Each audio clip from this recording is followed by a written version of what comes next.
Hey there folks, I'm meteorologist Alex Harrington with the News 3 Now First Warned Weather Team with a Beyond the Barometer Weather Explainer. This one on the heat index, which is a timely topic for summer-like conditions expected for southern Wisconsin.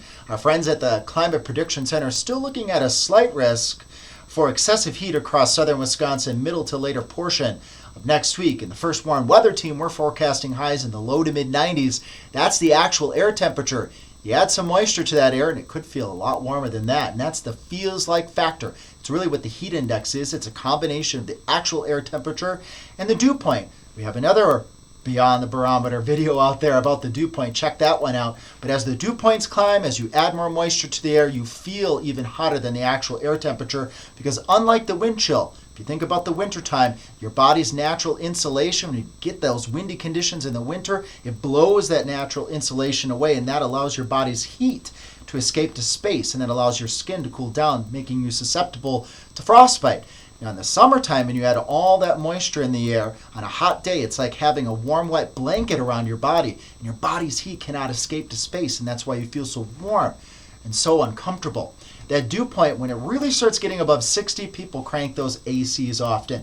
But when it gets above 70 degrees or even near 80, and we can get that high of a dew point in Wisconsin, check out our other video on evapotranspiration and the crop's impact to the dew point. That's a pretty nifty connection there. And I've experienced this as well, folks, firsthand. Just taking a look here at our heat index chart. How do you read this real quick? And then I'll tell my personal story here. Look at the left. Those are the dew point temperatures, the measure of moisture. When they get into that 70s to near 80, that oppressive on the left-hand side, track it over to the right and line it up with the actual air temperature. July 1999, temperatures were in the upper 90s, dew points near 80.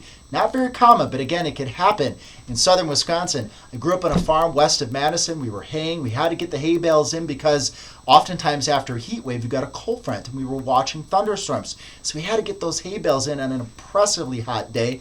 Again, heat indexes in the 1-teens because the dew points were so high and the actual air temperature was so high. And I just remember this very vividly, having to take lots of frequent breaks. And this is a reminder for all folks in southern Wisconsin. I'm in the comfort of air conditioning right now. There are a lot of folks that don't have that luxury in their occupation. Farmers, gardeners, roofers, landscapers. You got to think about those folks too. And again, certainly take those breaks when temperatures get this hot. Now back to what's going to be coming with our upcoming potential heat wave. Temperatures in the low to mid 90s, dew points perhaps middle 60s. Again, with the drought, those dew points haven't been as high as they could be because again, those crops are not giving off a lot of that water that they normally would. So we could be looking at heat index values ranging from mid 90s to right around 100 degrees. If the dew points don't get quite as high, owing potentially to the drought and our crops being under stress, perhaps those dew points only in the lower to middle 60s, and then with actual air temperatures maybe being a little warmer during those scenarios when the dew points aren't quite as high. That's another weather explainer opportunity. It kind of comes out as a wash, mid 90s to near 100 degrees for that feels like factor, that heat index.